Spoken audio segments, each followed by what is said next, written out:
Listo, entonces, estamos aquí en Lucas capítulo 2, versículo 41 al versículo 52, Lucas 2, 41 al 52.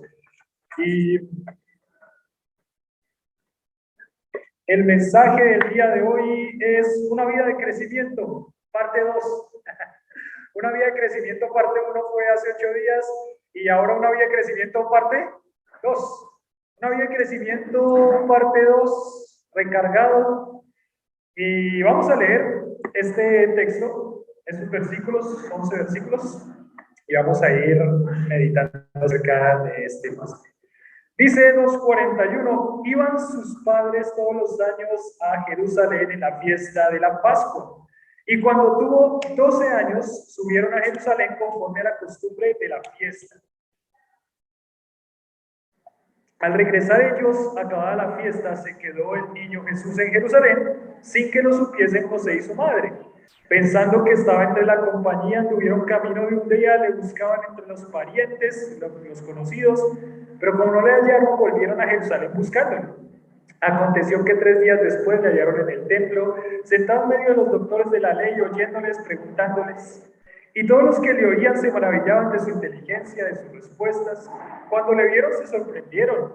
Le dijo a su madre: hijo, ¿por qué nos has hecho así? He aquí tu padre y yo te hemos buscado con angustia. Entonces él les dijo: ¿por qué me buscabais? ¿No sabéis que en los negocios de mi padre me es necesario estar? Mas ellos no entendieron las palabras que les habló. Y descendió con ellos y volvió a Nazaret, estaba sujeto a ellos, y su madre guardaba todas estas cosas en su corazón. Y Jesús crecía en sabiduría, en estatura, en gracia para con Dios y con los hombres. Este es un lindo pasaje. El único pasaje que tenemos en toda la Biblia, en los evangelios, acerca de la, digamos, un poco de la niñez, casi adolescencia de Jesús. Estudiar a María es también algo muy interesante.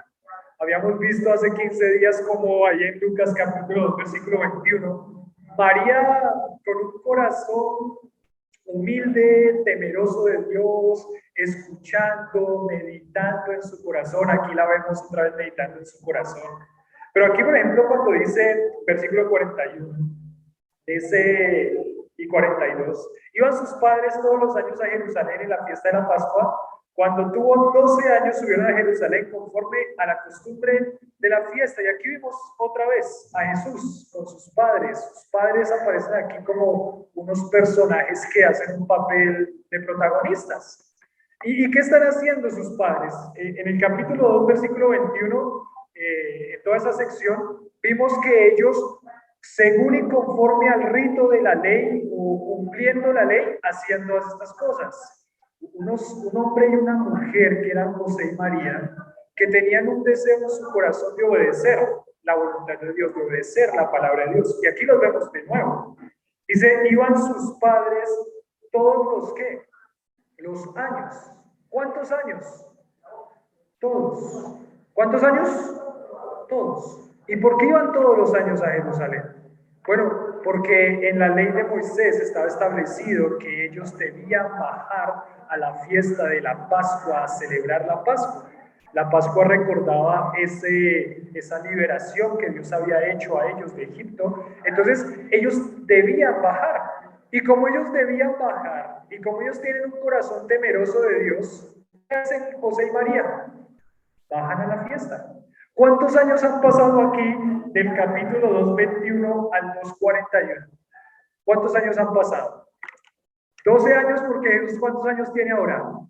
12 años. ¿Y qué pasa con José y María? Siguen siendo constantes. Lo vimos ya en estos capítulos, desde que Jesús fue anunciado por el ángel que iba a nacer Jesús. María y José, hágase conmigo conforme a tu palabra. 9 meses después, cuando nace el niño, meditaban y guardaban con un corazón temeroso de Dios y obediente. 12 años después, ellos están ¿qué? Haciendo lo mismo que han hecho, porque eso es su estilo de vida. ¿Cuál es su estilo de vida? Un corazón creciente, un corazón temeroso, un corazón siendo constante en el tiempo. Eso de ser constante en el tiempo nos llama también mucho la atención, ¿no? Ese ser constante en el tiempo nos recuerda muchas frases. Por ejemplo, no tire qué, ¿No tire qué? La toalla, ¿no? ¿Y qué significa ese no tirar la toalla? Que no se rinda, que no renuncie, que continúe. Aquí vemos dos vidas muy firmes, muy constantes. 12 años después, ¿y cómo están ellos? Conforme a la ley, conforme a la fiesta, bajaban ¿a dónde? A Jerusalén, a Jerusalén. Ellos seguían creciendo, nos habla de una vida de crecimiento de José y María, por lo menos en ser fieles, firmes y constantes, creciendo en ser constantes en el tiempo. Uy, ¿a cuántas personas hemos visto pasar, no? ¿A cuántas personas hemos visto pasar que hoy ya no están? ¿Que un día qué hicieron con la toalla? La botaron, la tiraron y la dejaron allá bien botada. Y se fueron. ¿A cuántas personas hemos visto pasar? Hablábamos con el pastor Héctor y el pastor Marco hace 15 días, ahí en una de las oficinas, una panadería. En una de las oficinas hablábamos si las iglesias, si a las iglesias llegaran y se quedaran las personas que llegan a la iglesia, ¿sabe cuántas personas habrían en la iglesia? No sé cuántas personas habrían en la iglesia, pero pasan muchos, pasan muchos. ¿Y cuántos quedan? Bueno, en muchos lugares quedan pocos, en algunos quedan más, pero siempre hay algo que es una tendencia del corazón del ser humano, que es pecado: el desánimo, la falta de constancia, el desanimarse fácilmente, el no proyectar una vida de crecimiento constante. Hace 8 días en el asado les decía, esa palabra que está ahí en el versículo 40, el niño crecía y se fortalecía y se llenaba de sabiduría. Ese y se llenaba significa que había una acción que él hacía para estar lleno. Eso no venía por ósmosis, eso no venía sin hacer nada. Para que algo pase, algo tiene que hacerse. Si no se hace nada, no pasa nada.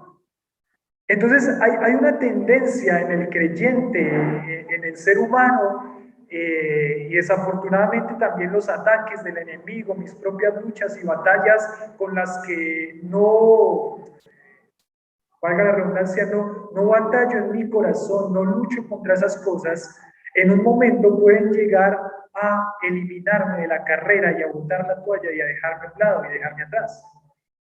¿Cuántos de nosotros hemos estado tendientes a botar la toalla? A desanimarnos y a irnos para atrás. ¿Cuántos? Ahí empiezan las manos a aparecer para arriba y temerosos, como que sí, como que no, como que sí. ¿Cuántos hemos estado tendientes? De pronto, para algunos no es tanto una lucha, pero para otros sí.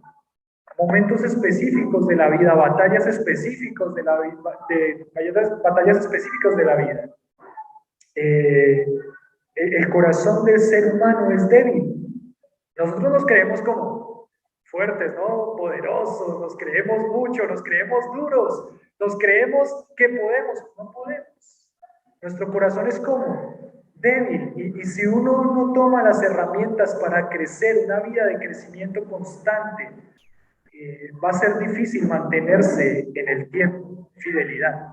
Si no tomamos las herramientas que el Señor nos da para crecer, un día la batalla quizás se va a perder. A veces dejamos las cosas, las herramientas que Dios nos ha dejado muy a la deriva. Por eso les decía, ¿qué pasa cuando empieza un año nuevo? Decía aquí Paola, decía, nos animamos ¿a qué? A leer la Biblia de nuevo, ¿cierto? De pronto algunos la dejaron por allá en marzo, en abril, pero empieza un año nuevo y uno dice, Señor, tú me diste esta herramienta, yo quiero tener una comunión contigo, Señor, ayúdame, porque yo quiero crecer. Y nos animamos y está bien. Pero esas son las herramientas, porque si no hace algo, no va a pasar nada. Si no hace algo, no vamos a poder crecer. Si no hacemos algo y si no tenemos esa voluntad de pedirle al Señor que nos ayude, un corazón dispuesto y hacer las cosas que debemos hacer, no vamos a poder crecer. María y José, 12 años después, están aquí siendo fieles a Dios. una vida constante, una vida de crecimiento. Y puede pensar, ¿qué pasaría si el Señor no viene? ¿Dónde estará usted en un año? ¿O dónde estará? No lo sabemos, pero por ejemplo podríamos pensar, ¿dónde quiere estar en un año? Eso sí lo podemos pensar, ¿no? ¿Qué quiere que pase en un año? ¿Qué quiere que pase en 5 años? ¿Qué quiere que pase en 12 años? Pero si no proyectamos y hacemos cosas hacia eso, no va a pasar nada. No va a pasar nada. Entonces es un crecimiento constante. Sus padres todos los años a la fiesta de la Pascua. ¿Cuántos años? Todos. Todos. Y si dice todos, significa todos. Todos los años a donde ellos tenían que estar. ¿A dónde tiene que estar usted? En cada momento y situación de su vida. En cada día de la semana. ¿Dónde tiene que estar el lunes? El martes, el miércoles, el jueves, el viernes, sábado, el domingo. ¿Dónde tiene que estar? Donde tiene que estar y donde Dios le ha dicho que esté y donde Dios lo puso, ahí tiene que estar. Y ser como constante e intentar crecer. Porque queremos alabar y glorificar a nuestro Dios y queremos que la iglesia crezca y queremos que nuestra vida crezca y queremos que la familia crezca. Pero si no hace nada, no va a pasar nada. ¿En dónde quiere estar en un año? ¿En dónde quiere estar en 12 años? Todos los años a la fiesta de la Pascua. Una vida constante de fidelidad. Todo el tiempo. No hay vacaciones espirituales para María y José, digámoslo así. No hay vacaciones espirituales. Uno puede tomar un tiempito de descanso y está bien, no hay ningún problema. Ir, viajar, compartir. No hay vacaciones espirituales en los lugares donde yo voy, porque eso debe ser algo constante en mi vida, continuo en mi vida, diario en mi vida. La comunión con Dios yo no la puedo perder y dejar a un lado. Hay que ser constantes. Mi vida de oración yo no la puedo perder y dejar a un lado. Hay que ser constantes. Mi vida de estudio de la palabra yo no la puedo dejar a un lado. Hay que ser constantes. Ustedes saben cómo somos, ¿no? ¿Cómo somos los seres humanos? ¿Qué tan difícil es generar una disciplina y un hábito en nuestra vida? Dicen los estudiosos que requiere 40 días seguidos. Y usted dice 40 días seguidos, ya lo hice y tengo esa disciplina y la estoy manteniendo. Y cuesta, y sudor y lágrimas, pero ¿qué tan fácil es perderla?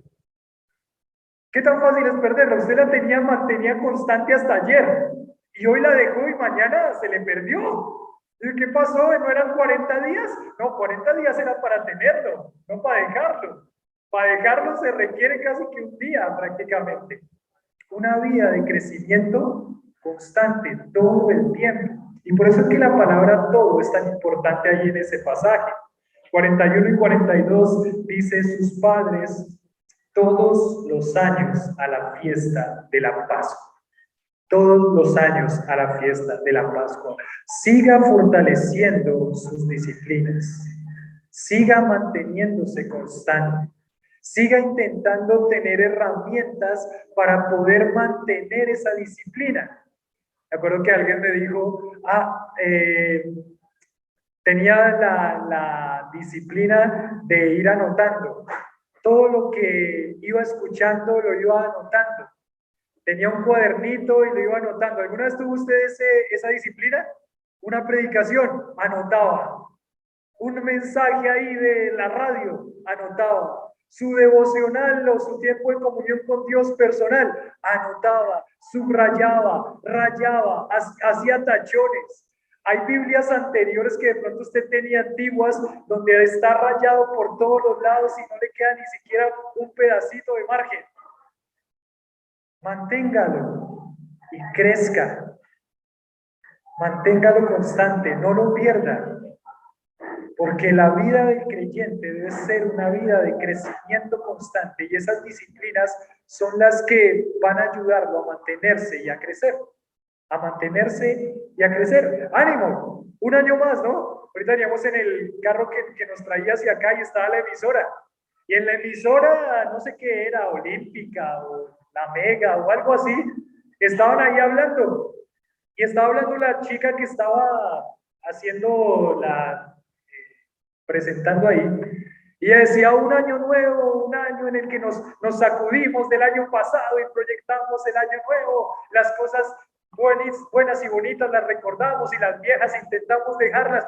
Todo el mundo está en esa mentalidad, y aprovechémoslo, agarrémoslo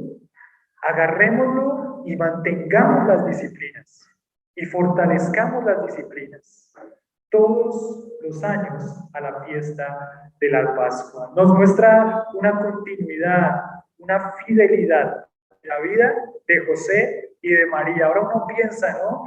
Estoy pensando, ¿por qué Dios elige a María y a José? Para que lleven esa responsabilidad.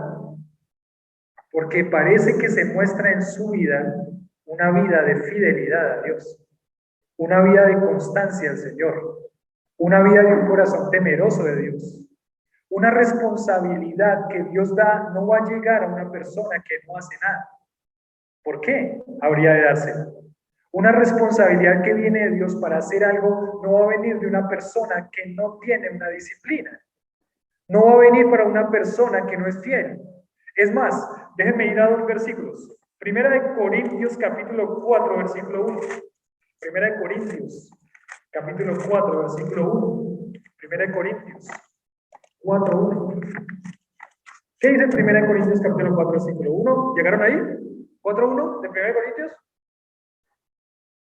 ¿Sí llegaron? Ahí rápidamente, a ver, Geraldine con la Biblia. Muy bien. Uy, cómo pasan las hojas, Geraldine, de su Biblia, mire eso, a una velocidad. 4:1 dice: así pues, téngannos los hombres por servidores de Cristo y ¿qué? Y administradores de los misterios de Dios. O sea, Pablo está defendiendo su ministerio porque los corintios lo están atacando, y él dice: bueno, téngannos los hombres como hombres que Dios ha escogido para administrar sus misterios. En este caso es el misterio de la iglesia. Dios le dio esa responsabilidad a Pablo, ir a predicar a los gentiles, la fundación de la iglesia, de las iglesias por todo ese sector. Y dice: ténganos los hombres así. Nosotros somos servidores de Cristo y somos administradores de los misterios de Dios. O sea, eso no es algo pequeño. Cuando uno le habla de un administrador, ¿uno qué piensa? Un administrador es una persona importante, ¿sí o no? Ahí, pobre el administrador de mi conjunto, a cada rato lo están atacando. Ser administrador no es para nada una tarea fácil. Un administrador está a cargo de muchas cosas. Y Pablo está diciendo: así es que somos. Nosotros somos administradores de lo que Dios nos ha dado. Cada cosa que Dios le dio es que Dios se la puso a administrar. Recuerdo un hombre de una persona que estudió con nosotros en Palabra de Vida. Esa chica se llama Ivonne. Y este hombre tiene una casa en un pueblito que se llama Cogua, ¿puede ser? ¿Cogua? ¿Sí? Saliendo por la autopista norte, ¿cómo? Más adelantico es Ipaquira, Cogua, y llegamos a la casa de él, una casa muy bonita en la montaña, y él decía: yo soy administrador de esta casa. Todo el tiempo desde que estaba en Palabra de Vida, esta chica decía: mi papá es el administrador de esa casa. Entonces, cuando yo pensaba en administrador, yo decía: bueno, fue que a él lo pusieron a vivir ahí y él está cuidando eso y él trabaja cuidando eso, que es de alguien más. No, la casa es de él. La casa es de él. Todo el tiempo estuve pensando que la casa era de otro, pero la casa es de él. Pero él, ¿qué decía? Yo soy administrador. ¿Por qué esta casa de quién es? De Dios. Y yo administro lo que Dios me da. Cada cosa que Dios le da, usted es administrador de eso. Pero mire lo que dice el 4:2. Dice: ahora bien, ¿listo? Estamos administradores de los misterios de Dios, de lo que Dios nos ha dado en cada cosa. Pero ahora bien, ¿qué dice ahora bien? Se requiere, es casi que algo obligatorio, se requiere de los administradores que cada uno sea hallado bien. Bueno, claro que sí. Se requiere de los administradores que cada uno sea hallado como fidelidad, constancia, que cada cosa que Dios le dio, sea su trabajo, sea su estudio, sea su familia, su esposa, sus hijos, el ministerio en la iglesia del Señor, cualquier responsabilidad que usted tiene, se requiere que usted sea hallado fiel. Al que mucho se le ha dado, mucho se le va a pedir. El pastor Héctor dice, la recompensa a un buen trabajo es más trabajo. Cuando uno hace bien las cosas, ¿qué pasa?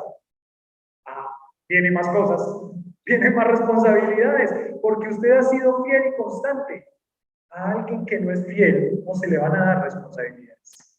Dios no va a dar responsabilidades. Alguien que no es fiel, alguien que no es constante, alguien que toma las cosas del Señor a la ligera, ¿por qué se le darían responsabilidades? Son los misterios de Dios y hay que representarlos con dignidad, hay que representarlos con fidelidad. Un año más de tu bondad, de tu eterna fidelidad, cantábamos. Hay que ser constantes, hay que crecer. Y déjenme ir a otro. Segunda de Timoteo, capítulo 2. Segunda de Timoteo, capítulo 2. Y ya regresamos ahí a... Segunda de Timoteo, capítulo 2, versículo 1 y versículo 2. Timoteo está encargado de las iglesias, de que la iglesia crezca, de ordenar pastores, ancianos y enseñarlos a las iglesias de cómo se ordenan a estos pastores, ancianos, diáconos, el liderazgo, el servicio. Y dice en capítulo 2, versículo 1 de segunda de Timoteo, dice: tú pues, hijo mío, ¿qué dice? Esfuérzate en la gracia que es en Cristo Jesús. ¿Qué le dice? Esfuérzate. La fidelidad y la constancia significa esfuerzo. Si no hay esfuerzo, no hay crecimiento. El dinero fácil no trae nada bueno. Para conseguir cosas hay que esforzarse.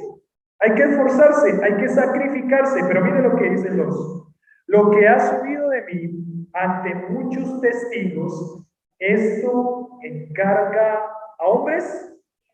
¿Qué es la palabra ahí? Fieles. ¿A quién le tiene que encargar todo esto que es la iglesia de Dios? ¿A hombres y mujeres? Fieles. No hay forma de que Dios le encargue a hombres infieles sus negocios. ¿Cuáles son sus negocios? Sus negocios es el evangelio, es la iglesia, es el servicio. No lo va a hacer. ¿Por qué lo haría? Pero a una persona fiel, aquí Dios lo dejó. Al que es fiel, entonces se le va a dar la responsabilidad. Y ahora entonces por eso pensamos en María y en José. ¿Por qué Dios los escogió para semejante responsabilidad? Hay una película que por ahora es el boom de Analí, se llama La Estrella de Belén, y la ven, ahora quiere ver esa película todo el tiempo quiere ver a La Estrella de Belén. Y bueno, es una película que habla sobre el nacimiento de Jesús. Y en un momento José, cuando María le dice: José, estoy embarazada del Mesías, José le dice: ¿por qué Dios nos escoge para semejante responsabilidad? ¿Usted se imagina la responsabilidad que era el criar y educar y formar a Dios hecho hombre? Yo estaría aterrorizado.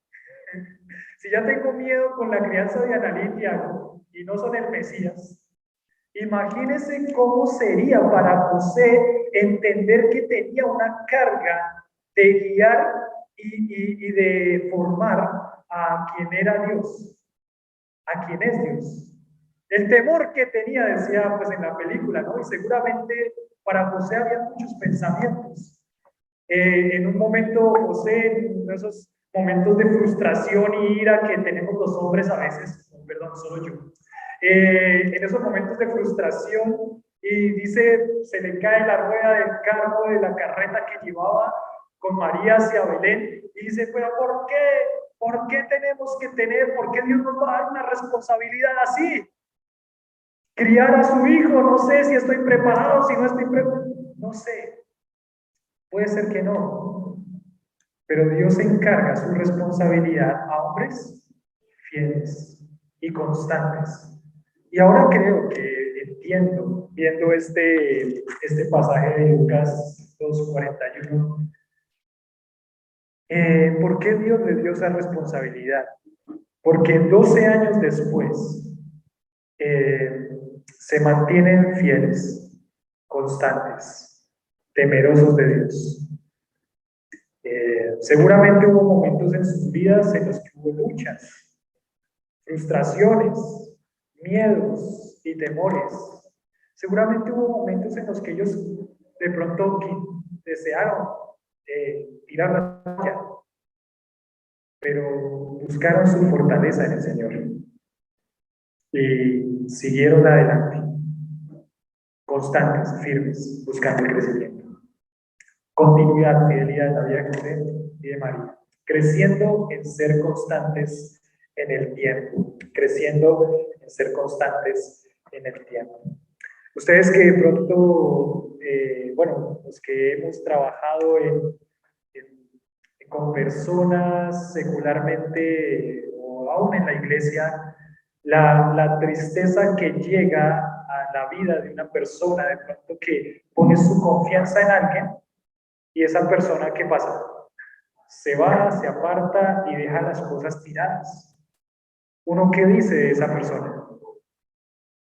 Uy, tremendo, ¿no?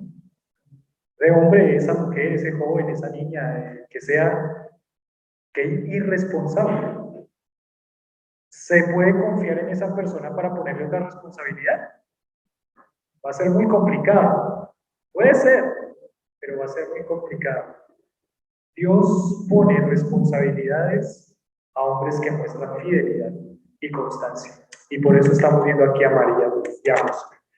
Del versículo 43 al versículo 45, creo que creciendo en confiar también en el Señor, ¿ve? La prueba que van a tener que vivir ellos, ¿no? Al regresar ellos, acaba la fiesta, se quedó el niño Jesús en Jerusalén sin que lo supiesen José y su madre, y pensando que estaba entre la compañía, tuvieron camino de un día, le buscaban entre los parientes, los conocidos, pero como no le hallaron, volvieron a Jerusalén buscándolo. Claro, imagínense lo que pasa ahí, ¿no? ¿Usted se le ha perdido un hijo 3 días? ¿No? ¿Y más de 12 años? Bueno, si el niño de 45 se le pierde, eso está, que mire, a ver qué hace, no sé dónde está, pero si se le, bueno, aún siendo grande, ¿no? Estoy pensando en mis papás, teníamos de Villado el viernes nosotros, y mi mamá ya me estaba escribiendo, gordito, me avisas cuando llegue, ¿sí o no? Y yo ya tengo 34, ¿no? Yo soy el bebé de 34. Pero gordito, me avisas cuando llegue porque siempre hay una preocupación de un padre, es saber cómo está su hijo. Ahora usted se imagina que Jesús está perdido 3 días. Bueno, es Jesús, ¿cierto? En cierta forma uno nos permite ver la lucha en el corazón también de José y de María. Ellos son muy responsables.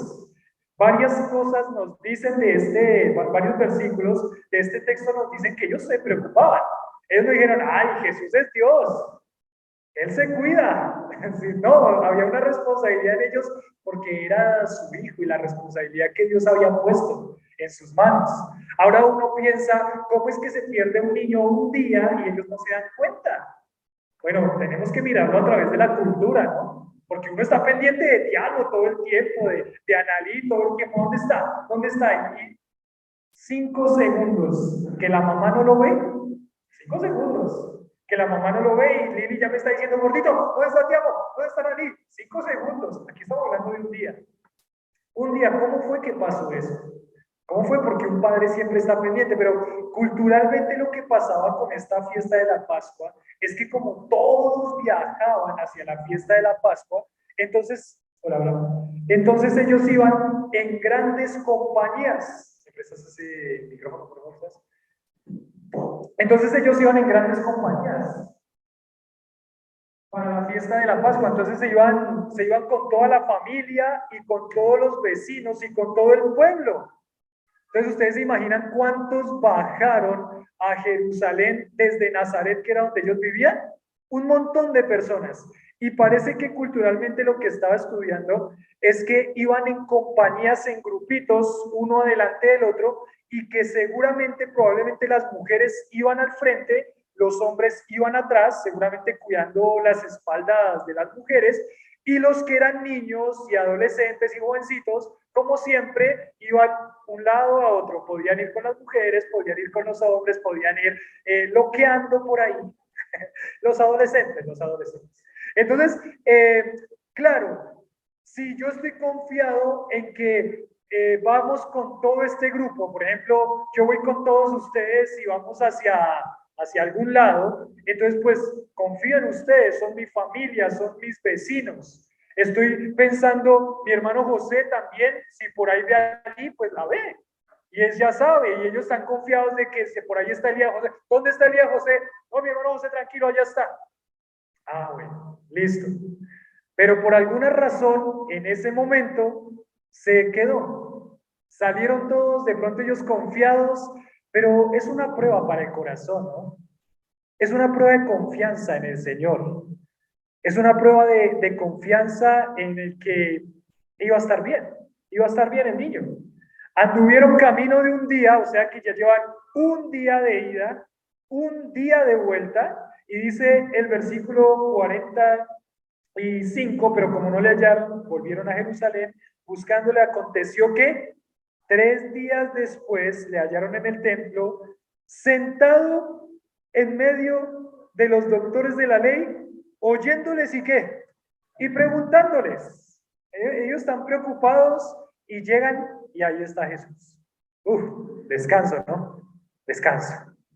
Está el hijo, está bien, está tranquilo, y ahora, ¿qué está haciendo? Del versículo 46 al versículo 52, yo le puse a esta sección, creciendo en un corazón enseñable. ¿Creciendo en un corazón qué? Enseñable. Un corazón enseñable. Y ese concepto, quiero que intentemos que se quede ahí en la mente y pueda bajar al corazón. Un corazón enseñable. Un corazón enseñable. Versículo 46 dice, aconteció 3 días después, le hallaron en el templo, respiró María, respiró José, el niño está bien, sentado en medio de ¿quién? De los doctores de la ley, oyéndolos y preguntándoles. Oyéndoles y preguntándoles. La palabra oyéndoles significa simplemente oír. En este concepto y en la forma de enseñanza para ese momento en la cultura era ese método de pregunta y respuesta. Pregunta y respuesta. No era uno solo habla y ellos escuchan, sino que era pregunta, respondían, charlaban un tema, preguntaban, respondían, y esa era la forma como iban aprendiendo todos juntos. Jesús está sentado en medio de ¿quién? De los doctores de la ley. Y esto llama la atención, claro, llama la atención. Si un jovencito se pierde, quizás estaría con otros jovencitos, tratando de buscar a los de su edad. Pero Jesús, ¿en dónde está? Sentado en medio de ¿quiénes? De los doctores de la ley, de los fariseos, de los escribas, de los saduceos, de los conocedores de la ley. Dice, él está oyéndolos, se pone ahí a escucharlos, y método de enseñanza de ese momento, preguntándoles. Oyéndolos y preguntándoles. Oyéndolos y preguntándoles. Aprendiendo. Es difícil. Leía un comentarista que decía, es difícil entender este momento de la historia y de la infancia, del crecimiento de Jesús, porque hace 8 días les decía, ¿en qué tiene que crecer Dios? ¿En qué tiene que crecer Dios? En nada. Dios es todo. Dios tiene ¿cuánto conocimiento? Todo el conocimiento. Dios sabe todo. Pero el misterio de que en Jesús reposaban dos naturalezas, una naturaleza divina y una naturaleza humana. Y nos muestra un crecimiento y un desarrollo normal de un niño, de un ser humano, normal. Extraordinario es porque es Dios hecho hombre. pero no está haciendo algo que sea antinatural al ser humano. Porque hay muchos mitos y cuentos que hablan de la infancia de Jesús. ¿Cuántos vieron películas en Semana Santa en la que Jesús resucitaba palomas? ¿Nunca? Que creó, o no resucitaba, sino que formaba palomas con barro y las palomas cobraban vida y salían volando. ¿Nunca vieron esa película? Yo sí. ¿Nunca vieron películas en las que Jesús estaba jugando con todos los niños y el niño se cayó al precipicio y se murió y Jesús lo resucitó? ¿Nunca vieron esa? Yo sí, Alex también. John también la vio. No se sabe, no se sabe, porque no hay ningún otro escrito que nos hable de la vida de Jesús. Es más, los escritos de la vida de Jesús solamente están en los evangelios. No hay muchos más escritos de la vida de Jesús. Hay una referencia por allá de un escritor, historiador judío, Josefo, que era un historiador de esa época, pero los datos que habla de Jesús son mínimos. Todo lo que tenemos de la vida de Jesús está solamente en los evangelios. No hay otro lugar, no hay otra fuente de buscarlo.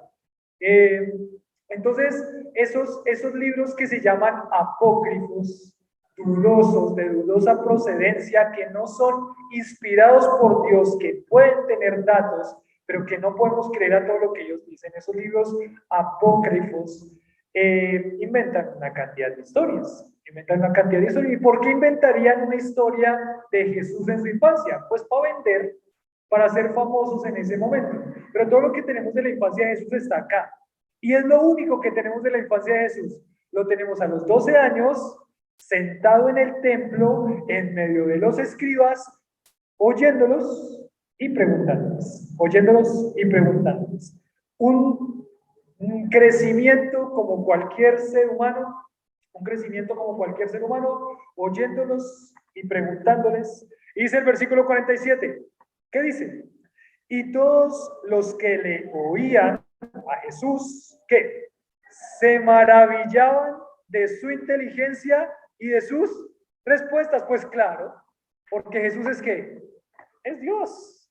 Y se maravillaban de que un niño de 12 años, un adolescente de 12 años, diciendo estas cosas, respondiendo de esta forma, analizando de esta forma. Esa palabra se maravillaban significa estar profundamente admirado o asombrado. En nuestra expresión diría, estaban con la boca abierta. Los doctores de la ley. No era común, obviamente, que una persona, un hombre a esa edad tuviera ese conocimiento, aunque ellos hacían un buen trabajo en enseñarles, en hacer que se memorizaran cosas. Una cosa diferente es memorizar, a razonar y dar respuesta y a analizar todo eso que se está diciendo y que está entrando a su cabeza. Muchos sabemos muchas cosas, ¿sí o no? Sabemos cosas de memoria, sabemos versículos de memoria, ¿cierto? Y a veces cuando decimos, listo, ese versículo se lo sabe de memoria, ahora expliquemos ese versículo. ¿Qué es lo que está queriendo decir ese versículo? Mientras lo procesamos, ya, listo, esto. A veces nos cuesta un poquito más, pero ellos estaban asombrados, maravillados, estaban profundamente admirados de su inteligencia, pero esa palabra inteligencia significa lo que se entiende. O sea, no era inteligencia solamente que él tenía el conocimiento y se sabía las cosas, sino cómo él hacía una comprensión de lo que estaban hablando y cómo lo expresaba. Eso es esta palabra inteligencia. Lo que se entiende, la percepción, lo que él alcanzaba a percibir, lo que él alcanzaba a comprender y de su contestación. Ellos hablaban, él entendía, él comprendía, él razonaba y les respondía y ellos quedaban maravillados. Ellos quedaban asombrados. Claro, obviamente. Porque Jesús es ¿quién? Es Dios. Porque Jesús es Dios. El versículo 49, la respuesta de Jesús, ¿no? Versículo 48. Cuando le vieron, se sorprendieron. También María y José se sorprendieron. Bueno, ¿por qué se sorprenderían? Bueno, de pronto Jesús ya empieza a mostrarles una faceta diferente. Se sorprendieron y le dijo su madre. ¿Qué le dijo su madre? Hijo, la pregunta que harían todas las madres si encuentran a un niño perdido después de 3 días. ¿Cuál fue? ¿Por qué nos has hecho así? ¿Cierto? La preocupación.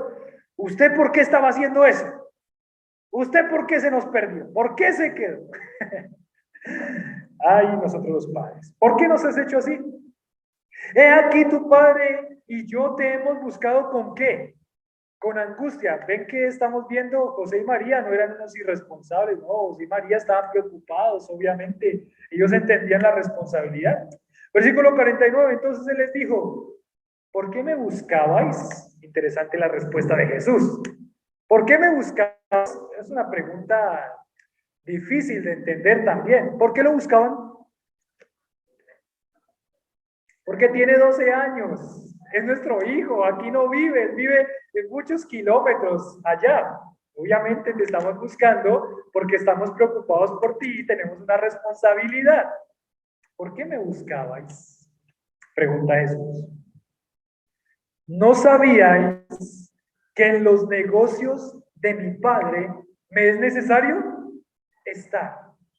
En los negocios de mi padre me es necesario estar. En lo de mi padre me es necesario estar. Y quizás Jesús ya está mostrando aquí cuál era su responsabilidad. ¿A qué había venido al mundo? Él no es un niño común y corriente. Él es un niño extraordinario. Pero para él es indispensable mostrar que lo que Dios lo llamó a hacer, en eso tiene que estar. No, las responsabilidades que Dios le ha dado, en eso tiene que ser fiel. Una vida de crecimiento, una vida de fidelidad, una vida de compromiso. En eso tiene que ser fiel. En los negocios de mi padre me es necesario. La palabra necesario significa es necesario, es un deber, tengo que hacerlo. Y dice a menudo con la implicación de inevitabilidad. O sea, es inevitable que esté haciendo esto porque esto es lo que vine a hacer. Es inevitable. Todo me lleva a que tengo que cumplir con esa responsabilidad que fue lo que Dios me mandó a hacer. Y eso es algo que nos llama mucho la atención a nosotros. ¿Qué es lo que Dios le ha pedido que haga? ¿Qué es lo que Dios lo está llamando a hacer? Bueno, hagámoslo. Inevitablemente tenemos que hacerlo, no lo podemos evitar. No se puede quedar tranquilo pensando que como está, está bien. ¿Por qué no está? Hay varias cosas que están bien, pero la vida tiene que ser una vida ¿de qué? De crecimiento constante. Inevitablemente tiene que crecer. ¿Han escuchado la expresión de que algunas veces dicen algunos predicadores, está ahí calentando la banca? ¿Sí? ¿Ha escuchado eso? Está ahí calentando la banca y así se siente cómodo. Cómodo. Empieza a hacerle lugar a la silla. Y listo, encontré el lugar. Me siento bien, me siento tranquilo. Nadie me molesta, vengo, voy. No, inevitablemente debe sentirse incómodo. Debe sentirse incómodo. Debe sentir y hacerse una propuesta, una meta en su corazón de que hay que crecer, de que hay que crecer.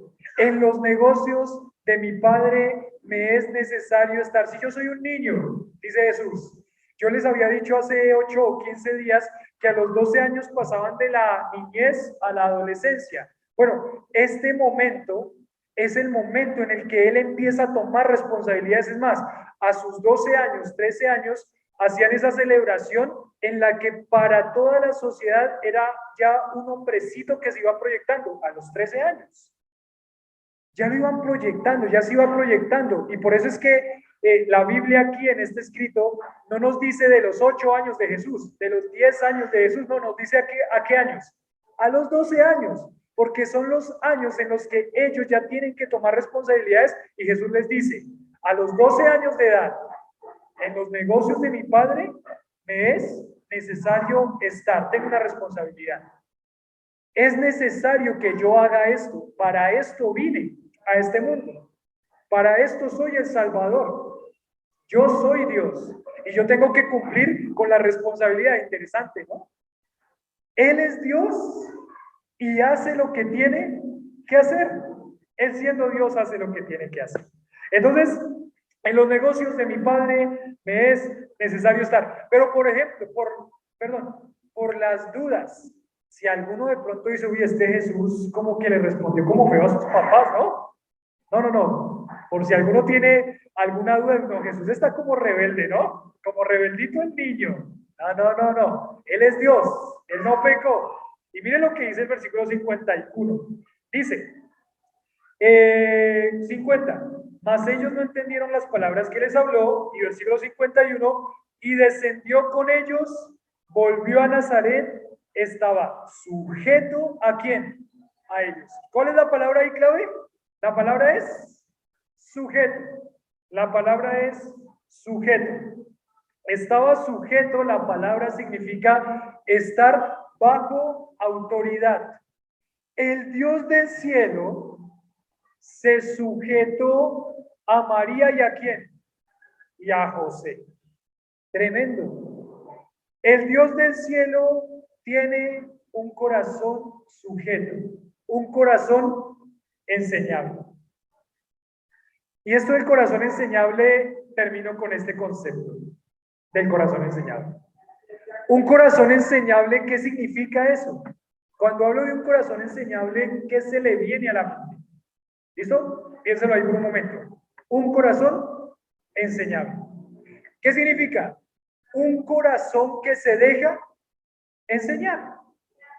Señor, moldear, guiar, instruir. Un corazón enseñable es el que muestra que Jesús se sujeta a sus padres, se le escucha, le está aprendiendo. Un corazón enseñable es aquel corazón que se deja enseñar, que se deja moldear. Es muy difícil que haya crecimiento si no hay un corazón enseñable. Más bien, lo contrario a eso sería un corazón que piensa que se la sabe todas. Los adolescentes son expertos en eso, ¿sí o no, Geraldine? ¿Sí o no? Dice Geraldine, no, sí, son expertos en eso. Los adolescentes son expertos en eso. El adolescente piensa que se la sabe, ¿todo así o no, Alex? Mira, ya está Alex señalando a esa amiga. ¿Sí? Así es. Bueno, no solo los adolescentes, ¿no? Porque algunos somos ya adultos y parecemos adolescentes en ese aspecto. No las sabemos todas. Ay, a mí no me diga eso porque yo ya sé. ¿Sí o no, Diego? ¿Sí o no? Yo ya sé. Yo ya sé cómo tengo que hacer eso. Yo ya sé, sobre todo las esposas cuando nos dicen, ay mamá. Las esposas nos dicen, ¿y qué hace el hombre?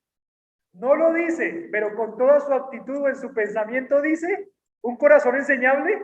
Ya, yo ya sé eso. Yo ya sé lo que tengo que hacer. Bueno, si ya sabe lo que tiene que hacer, entonces, hágalo. Hágalo. Si ya sabe lo que tiene que hacer, hágalo. Porque si no va a tener a su esposa todo el tiempo. Porque eso es lo que hay que hacer. Y porque Dios quiere que nosotros tengamos un corazón moldeable, un corazón humilde, un corazón enseñable, un corazón que se deja enseñar. Lo contrario a eso sería orgullo. Lo contrario a eso sería un corazón altivo. Un corazón no enseñable es un corazón altivo que piensa que está por encima de todos. Ese corazón altivo. Yo ya me sé esa parte de la Biblia. Yo no tengo que tomar ese curso. Yo ya estoy contento porque pasé uno de los cursos de la iglesia. Ya no necesito más.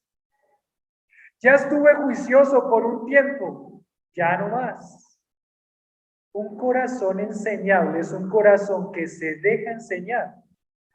Miren, la realidad es que muchas de las cosas que sabemos las sabemos mal. ¿Les dolió? Porque no tienen un corazón enseñable. Si le dolió es porque no tiene un corazón enseñable. Pero usted tiene que estar dispuesto a decir, Señor, si yo estoy mal, enséñame bien. Hay muchas de las cosas que aprendimos, las aprendimos mal. Para mí, cuando llegué a Argentina fue una patada en mi orgullo, una punzada en el corazón, un puño en el orgullo, una patada, bueno, suena muy brusco, un puño al corazón, porque venía de conceptos que yo pensaba que estaban bien. Y cuando empecé a estudiar la palabra a profundidad, me di cuenta que muchas de las cosas que había aprendido, las había aprendido solamente porque alguien ya las hacía antes. O sea, las había adquirido por tradición, no por principios bíblicos. Y cuando empecé a entender todas esas cosas fue duro para mí.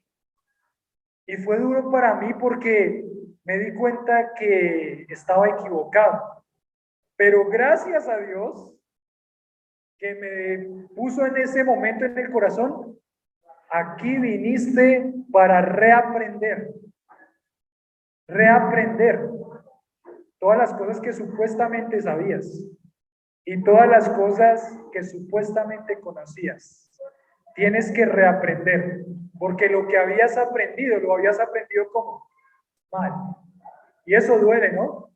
Es decir, uy, tantos años en ese lugar, entonces no aprendí nada. No, tampoco. Tampoco. Algunas cosas aprendió y Dios tiene lecciones para cada lugar, pero hay que tener un corazón enseñable. Usted prende la radio, ¿no? BBN, ahí que Miguel es el que nos manda BBN. BBN, prende la radio, ¡pim! BBN, Lucas capítulo 2, 41 al 5. Ay, ese ya lo predicó el pastor el domingo. Ya me lo sé de memoria. No, un corazón ¿qué? Enseñable. Manda un mensajito a un hermano por el estado de WhatsApp y dice, bienaventurado el varón. Ay, ese versículo ya me lo sé de memoria, pasemos rápido. ¿Un corazón qué? Enseñable. Déjese moldear, baje su orgullo, sujétese. La palabra clave ahí dice, descendió con ellos y estaba sujeto, bajo autoridad, bajo la autoridad de sus padres, bajo la autoridad del Padre, bajo autoridad, sujeto. Qué duro que es para el corazón sujetarse. Qué duro para el corazón sujetarse. Y terminamos con este. Ahí está el corazón de Jesús, un corazón enseñable, pero también el corazón de María, un corazón enseñable, versículo 51. Dice, y descendió con ellos, volvió a Nazaret, estaba sujeto a ellos. Y la segunda parte del versículo dice, y su madre, ¿qué dice? Guardaba todas estas cosas en su corazón. ¿Sabe en estos 2 capítulos de Lucas cuántas veces ha dicho eso?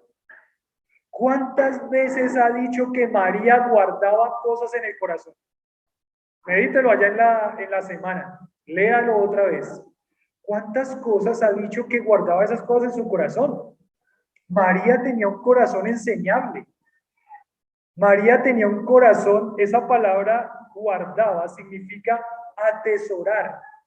Las atesoraba en su corazón, o sea, esas cosas que pasaban no eran motivo de orgullo para María, sino que ella las guardaba como un tesoro, como algo muy valioso que estaba aprendiendo.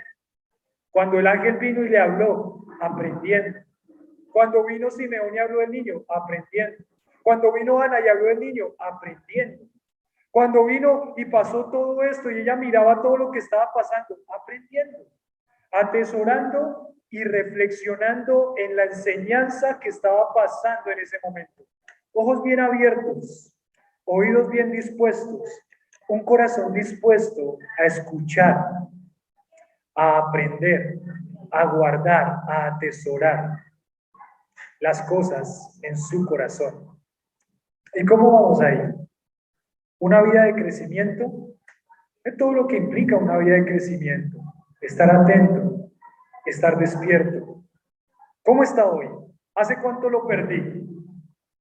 ¿Hace cuánto lo perdí? ¿Hace media hora? Puede estar ahí con sus ojos bien abiertos, pero por allá está.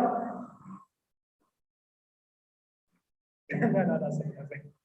Puede estar con sus ojos bien abiertos, pero pensando en otra cosa. Puede estar con sus ojos bien abiertos y mandando mensajitos de WhatsApp en el celular, mirando sus mensajitos de WhatsApp. Puede estar con los ojos abiertos, pero no atento. Hay que atesorar. Cada enseñanza es un tesoro en el corazón, pero tiene que atesorarla, reflexionarla, meditarla y pedirle al Señor que le permita vivirla. María, tremenda esa mujer María. En todo lo que hemos visto en estas semanas, reflexionaba, guardaba estas cosas en su corazón. Y termino con el versículo 52. Creciendo, desarrollándose Jesús. Dice, ¿y Jesús qué dice? ¿Crecía en qué? Sabiduría, en estatura, en gracia para con Dios y para con los hombres. Hace 8 días veíamos sabiduría, no solamente conocimiento, sino el poner eso en práctica. O sea, él crecía en aprender, pero en poner eso en práctica, que quizás lo más difícil de todo esto, el crecimiento, porque como les decía, muchas cosas sabemos, pero poner eso en práctica es lo más difícil. La palabra ahí, estatura, es esa palabra crecimiento físico, es un crecimiento físico. Jesús estaba desarrollándose en todas las formas físicamente, pero esa palabra también aparece en Efesios 4:13, que me parece interesante. Vamos a Efesios 4:13, si tienen ahí, Efesios 4:13. En Efesios capítulo 4, versículo 13, Efesios 4:13.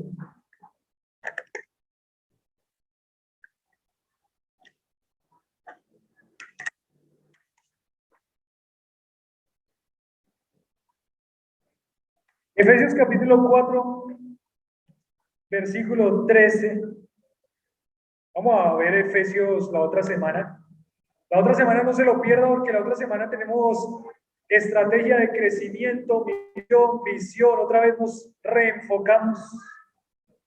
Y Efesios capítulo 4, versículo 13 dice, hasta que todos lleguemos a la unidad de la fe y del conocimiento del Hijo de Dios, a un varón que perfecto, a la medida de la estatura, y esa es la palabra crecimiento, a la medida de la estatura de la plenitud de Cristo. O sea que aquí en Jesús está hablando de un crecimiento físico, pero aquí en Efesios está hablando de un crecimiento ¿qué?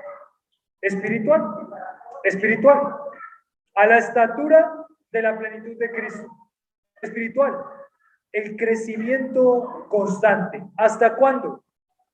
A la estatura de la plenitud de Cristo. Una vida de crecimiento constante. Empieza un nuevo año, metas, proyectos, nos animamos.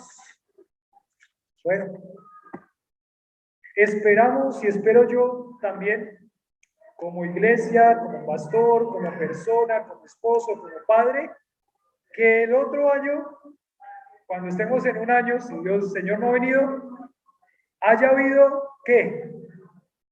Crecimiento para todos nosotros, para mí también, y que dentro de un año no seamos los mismos que lo que somos hoy. Para bien, ¿no? Para bien. Que no seamos los mismos, sino que haya una vida de crecimiento constante. Y Jesús crecía en sabiduría, en estatura, en gracia para con Dios y para con los hombres. Oro, mis hermanos, por cada uno de ustedes, porque sé que no es fácil para muchos de nosotros, tantas batallas, luchas en el corazón, Algunos se están acomodando o nos estamos acomodando a cosas que no deberíamos acomodarnos. Algunos estamos dejando a un lado lo que el Señor nos llamó a hacer, otros van animados. El Señor nos permita reflexionar, recapacitar, despertarnos y crecer. Señor, te damos gracias por este tiempo que tú nos has regalado, por permitirnos compartir, por permitirnos disfrutar también de tu palabra y por desafiarnos una vez más a una vida de crecimiento. Señor, tantas cosas, proyectos que se hacen en este momento, en esta temporada del año. Permite a mis hermanos poder ver el fruto de la inversión, del esfuerzo, del sacrificio, de la fidelidad, ver resultados en sus vidas, en sus familias, en la iglesia, en los ministerios, que podamos ver una iglesia creciendo constantemente, continuamente, que podamos ver una iglesia fortalecida, formada, madurando en muchos aspectos y que en esa dinámica de la vida de la iglesia podamos ver tu nombre glorificado y también alcanzando a personas para gloria tuya.